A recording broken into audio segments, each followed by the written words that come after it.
On camera ক্ষমা চাইতে বসেছে যত সব নাটকবাজ মহিলা। কেন? এই কেন কেন কেন কেন বলে ওর মতো বলাটা আমার দ্বারা হবে না। কাজেই আমি আমার ইন্ট্রোটা দিয়ে নিই। হ্যাঁ, welcome back to my channel. আশা করি সবাই ভালো আছো, আমিও খুব ভালো আছি। এবং এসো, এই দালাল কিমা কি বলছে আমাদের টিনার উদ্দেশ্যে সেটা সবাই শোনো। হ্যাঁ, ও বলছে কি, মানে অত্যাধিক ধৃষ্টতাই বলবো, সাহস, যে কিনা ফ্যামিলি মেম্বারই নয়, যার সঙ্গে দূর দূরান্ত টিনার কোনো সম্পর্ক নেই, টিনার শ্বশুরবাড়ির সম্পর্ক নেই, টিনার বাপের বাড়ির সম্পর্ক নেই, সে নাকি মিডলম্যান হয়ে ভেতরে ঢুকে তার মনের কথা ব্যক্ত করছে। যদি যদি কত বড় অধিকার থাকলে বলতে পারে, যদি কিষাণুকে না নেয়, কিষাণুর কথা মুখে না আনে, কিষাণুর সত্য ত্যাগ করে টিনা, তবে ওই দালাল টিনার পায়ে ধরে ক্ষমা চাইবে।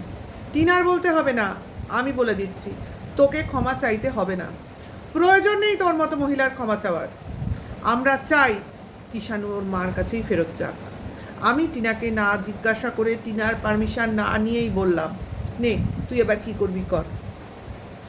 ওর যদি অধিকার থাকে, ওর যদি ছেলে পাওয়ার কোনো মাত্র বিন্দুমাত্র রাস্তা থাকে, অবশ্য করেই ও ছেলে পাবে।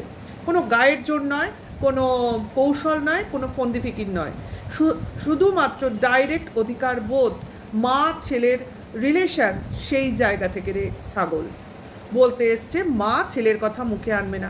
এত বড় রাইট তোকে দিয়েছে কে?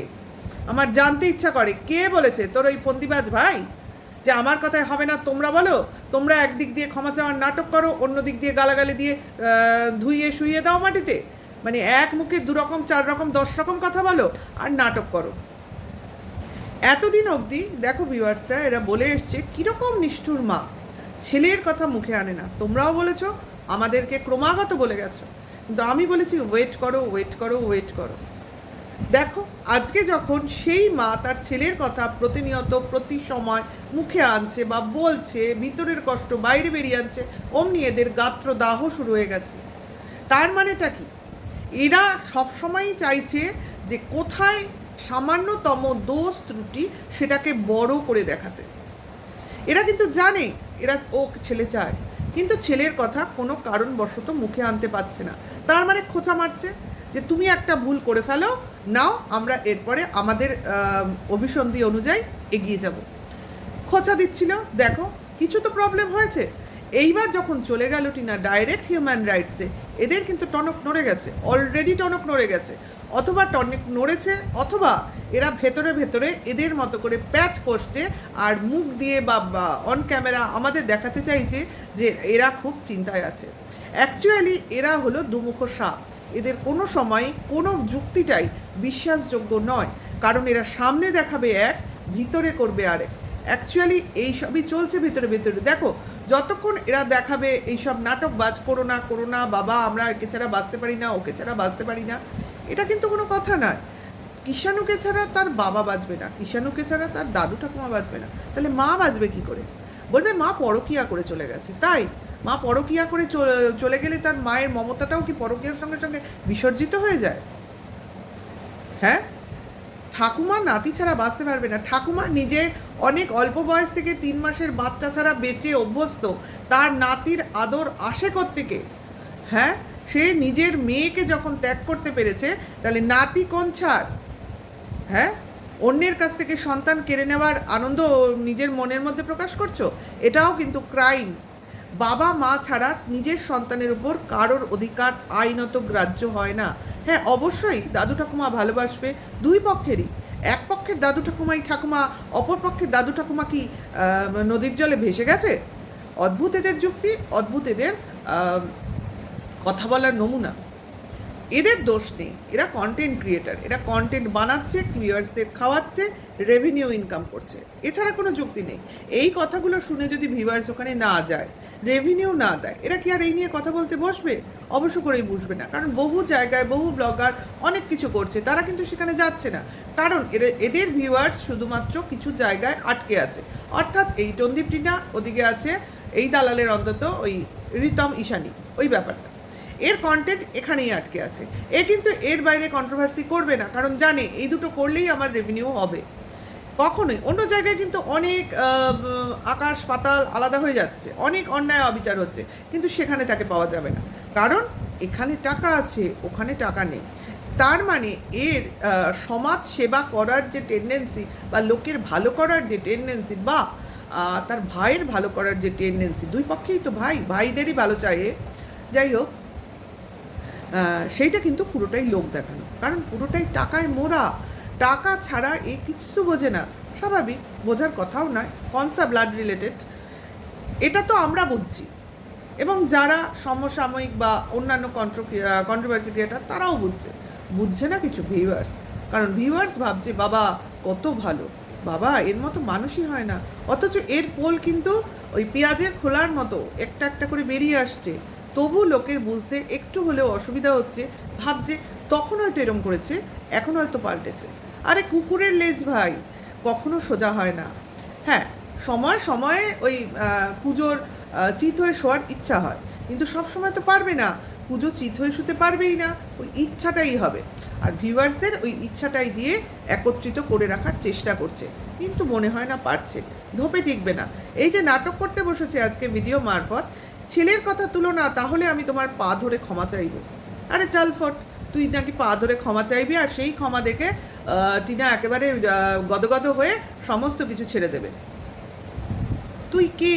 সব থেকে বড় কথা, তুই কে, তোর পরিচয় কি? আর তুই পা ধরে ক্ষমা চাইলেই বা ওর কি, না হলেই বা কি? ও একটা কথার কথা বলেছে যে তোকে পা ধরে ক্ষমা চাইতে হবে। হ্যাঁ হবে, যে কারণের জন্য বলেছে সেই কারণের জন্য হবে। তুই শর্ত দিবি, তুই গালাগালি করবি, তুই সব কিছু শর্ত বসাবি, আর তোর কথা মতোই সবাইকে চলতে হবে। বারে বা, কোন জগতে ভাস করছিস ভাই? এখানে কি তুই একা বুদ্ধিদারি? হ্যাঁ, সবাই এখানে তো গরু ঘাস খাচ্ছি আমরা বসে বসে। যাই হোক, যেই বলুক, আর যার বুদ্ধিতেই চল বা নিজের বুদ্ধিতেই চল, তার ঘটে মোটেও বুদ্ধি নেই। এইভাবে হবে না কাজ, বলে না অতি চালাকের গলায় দড়ি, সেইটাই হয়েছে।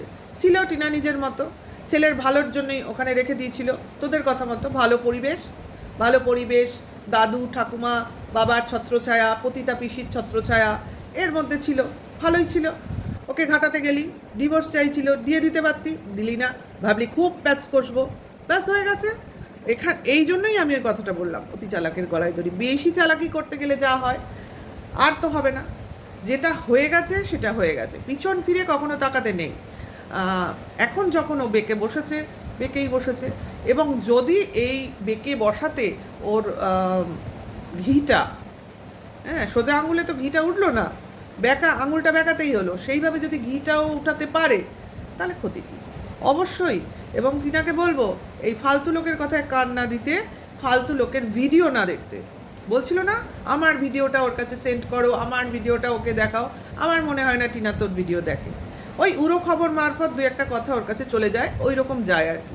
হ্যাঁ, ওর দেখার প্রয়োজন পড়ে না, কারণ ও হচ্ছে এখন স্থির দৃষ্টিতে তাকিয়ে আসছে ওর নিজের ছেলের দিকে। দেখ, বলেই দিয়েছে, না স্বামী চাই, না বন্ধু চাই, না কোনো কিছু চাই, ওর কি চাই না শুধু কিষাণ। আর তোরা বলতে বসে পড়েছিস ওই তো জমি কিনবে, এখন জমি কেনার জন্য যে টাকা দরকার, তার জন্য ওর ছেলেকে দরকার। তোদের মাথা থেকেই এইসব ঘৃণ্য কথা বেরোতে পারে, কারণ তোরা জানিস ওই ছেলেকে ভাঙিয়েই টন্দীপ ওর বাড়ি, ওই 7 মহলা বাড়ি তৈরি করছে, কারণ তোরা দেখেছিস ওই ছেলেকে ভাঙিয়েই ওর চলছে, ওর ব্লগিংয়ে ছেলে ছাড়া আছে কি? কাজে বুঝতেই পারছিস, ওইটা দিয়ে যদি টন্দীপ 7 মহলা বাড়ি করতে পারে ছেলেকে ভাঙিয়ে আর বউকে বিক্রি করে, তাহলে সেই বউয়ের সঙ্গে যদি ছেলেই চলে যায়, তাহলে তো আমার এই বাড়ি যেখানে আছে সেখানেই থাকবে, ও তো ওই খালি জমিতে রাজপ্রাসাদ বানিয়ে ফেলবে। ঠিক বলছি কি না? রাতের ঘুম মনে হয় উড়ে গেল তোদের সবার। ওই টন্দীপের তো গেছেই, চোখ মুখ একদম বিস্ফারিত হয়ে যাচ্ছে, সঙ্গে তোদেরও, কারণ তোদের উপর গুরু দায়িত্ব, ভাইকে বাঁচাতে হবে না, ভাইয়ের ভার তোদের ওপর এসে পড়েছে, বহন কর, হিউম্যান রাইটসের সঙ্গে পাঙ্গা নেই, ঠিক আছে? অনেক তাবর উকিল এবং বিশাল বড় লোকজন আছে না টন্দীপের, তারা দেখে নেবে, তোরা টেনশন নিচ্ছিস কেন? এই যে অন ক্যামেরা এসে বলছিস এইটা করো, তাহলে আমি ওটা করব, কেন? কেউ কি বলে দিয়েছে? পেছন ব্যাকডোর দিয়ে কিছু করার চেষ্টা করো, যদি হয়ে যায়, মিউচুয়ালি যদি হয়ে যায়। আবারও বলতে শুনলাম, এইবার তুমি আস্তে করে ঠান্ডা মাথায় ডিভোর্সটা বুঝিয়ে ডিভোর্সটা নিয়ে নাও, এবার তুমি তোমার মতো করে আবার রিলেশন করো। দেখো, অন ক্যামেরা বসে পরকীয়ার পরামর্শ দান করছে এই দালাল, বলছে তো এখনও ডিভোর্স হয়নি, ফন্দি ফিকির অন ক্যামেরা করছে, যেরকম কিনা ঈশানীকে ফোনে বলেছিল। এখানে আর ফোন নিল না, কারণ জানে তো ফোন করলে ফোন কল রিভিল হবে, বারবার ফোন কল রিভিল, যাকে বাবা অন ক্যামেরা বলে দিই, সবাই শুনুক, আমার ভালো সাজার মুখোশটা সবাই দেখুক। হ্যাঁ, এ কী বলছে, ভাইয়ের সঙ্গে তুমি কথাবার্তা বলো, ঠান্ডা মাথায় তাকে বোঝাও, মানে মাথায় তেল মাখাও, তেলের দাম এখন কম, একটুও কম না। যাই হোক, ডিভোর্সটা নিয়ে নাও, নিয়ে এবার তুমি তোমার মতো করে পরকীয়া করো, আবার তোমার চাইল্ড হোক, তাকে মানুষ করো, সেগুলো নিয়ে ব্লগিং করো, এবং সেইগুলো নিয়ে তুমি অনেক পয়সা কামাবে। ঈশানুকে আমাদের জন্য ছেড়ে দাও, কারণ আমরা ওকে বিক্রি করছি, দেখছো না? তুমি বোঝো, এগুলো মুখে বলার জিনিস নয়, এগুলো হচ্ছে ভেতরে, মনের ভেতরের গোপন কথা, তুমি বোঝো। কারণ ওই চ্যানেল দুটো চলবে কি করে ঈশানুকে ছাড়া? আমার কাছে কত ভিডিও আছে, কত রিলস আছে, যেগুলো আমি এখনো পাবলিকই করতে পারিনি। আজ যদি তুমি কিষাণুকে নিয়ে নাও, তাহলে ওই ভিডিওগুলো যেগুলো আমার আনলিস্টেড করা আছে, নাকি ডাউনলোড করা নেই, কী করা আছে ভগবান জানে, হ্যাঁ, সেগুলো তো আর আমি ছাড়তে পারবো না, তুমি আমায় স্ট্রাইক দিতে শুরু করে দেবে, তাই না? হ্যাঁ, তাহলে কত সমস্যা আসছে। টিনা, অবশ্য করেই জিনিসগুলো তুমি ভাবো, তোমার হাতে কি আসতে চলেছে, তুমি এই জিনিসটা ভুললে কি করে? তোমার নিজের ধন, 7 রাজার ধন, সেটা তুমি একটা তোমার অধিকার, যেখানে মায়ের অধিকার সবার ওপরে, সেই অধিকারটা তুমি অনায়াসে ছেড়ে দিলে কি করে? হ্যাঁ, তোমাকে এখন লোভ দেখাচ্ছে, রাজার মতো থাকে, রাজকুমার ওই বাড়ির, সব কিছু তো তারই। আজকে টিনার কাছে এলেও ওগুলো সব কিছু ঈশানুরই থাকবে রে গাধা। ওর বাবারই থাকবে, ওর পৈতৃক বাড়ি ওরই থাকবে, সঙ্গে যেমন এখন মাকে পাচ্ছে না, সেমনি মাকে পাবে, বুঝেছিস? হিউম্যান রাইটস যখন বিচার করতে বসে না, সবার দিকটাই বিচার করবে, তোর কথা শুনবে না, আমার কথাও শুনবে না, এটুকু আমি জানি। আমার বোকা মস্তিষ্কে এটুকু ঢুকছে, আর তোর মোটা মস্তিষ্কে ওটা ঢুকছে না। বলতেই হলো, একটু অন্যভাবে বলতেই হলো, কিছু করার নেই, কারণ তোর এই নোংরামি আর নেওয়া যাচ্ছে না। নিজেকে পরিষ্কার করতে চাইছিস, অথচ করতে পারছিস না, কারণ ভালোর পাশে তো তুই নেই। ওই টনদীপের ভালো মানুষের মুখোশ তোদের সবাইকে চেনাতে হবে, ভালো মানুষের মুখোশ দেখে ওকে ভালোবাসতে হবে। ওই মুখোশটা খুলে ফেল, দেখ ওর কদর্য রূপটা কীভাবে বাইরে বেরিয়ে আসবে। ও ভালো হবে কি করে? ওর ফ্যামিলি ভালো হলে তো ওর দিদিকে এরকম আলাদা থাকতে হতো না রে। গোড়ায় গন্ডগোল, কেঁচো খুঁড়তে কেউটে বেরিয়ে পড়বে, এবার সব জিনিস সবার সামনে আসবে, আরও সামনে ছিল, যার জন্য আমরা জানি। এবার হিউম্যান রাইটস ভালো করে জানবে। সবাই তো আর ইউটিউব দেখে না, ইউটিউবের সবাই কিন্তু সবার ব্লগ দেখে না, এমন অনেক ব্লগ আছে আমরা দেখি না। কাজে হিউম্যান রাইটসে যারা আছে তাদের তো এগুলো দেখবে, বুঝবে, জিনিসটা জানবে। হ্যাঁ, ব্লগ দেখে তারা কিছু ডিসিশন নেবে না, কিন্তু কিছু তো ধারণা নেবে, কারণ এদের ফুল লাইফটাই তো ব্লগারদের। তো ব্লগারদের জন্য কেস লড়ছে, অবশ্যই সমস্ত ঘটনাটা চোখের সামনে থাকতে হবে, তারপর তোর দুই পক্ষ বসবে, মজা হবে। মজা না, আসল ডিসিশন হবে, এবং সত্যিকারের একটা ফয়সলা হবে।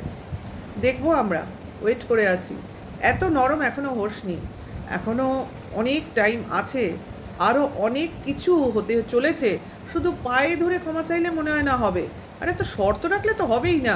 কখন টিনার মাথা গরম হয়ে যাবে, এত শর্ত রাখছে, দূর, আর ক্ষমাও চাইবে না, কোনো কথাও বলবে না, কি করবে ও? কিন্তু এবার আর আমরা কিন্তু কোনো গ্যারান্টি দিতে পারবো না।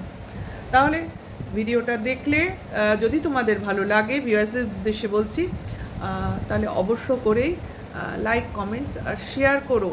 হ্যাঁ, অবশ্য করেই শেয়ার করো, কারণ এই দালালের মাথা ক্রমশ খারাপ হবে, বারে বারে ভিডিও দিতে থাকবে, আর আমরাও ওর আলোচনা যাই বলো না কেন করতেই থাকবো। পরবর্তীকালে ওয়েট করো, আরও কী আসতে চলেছে।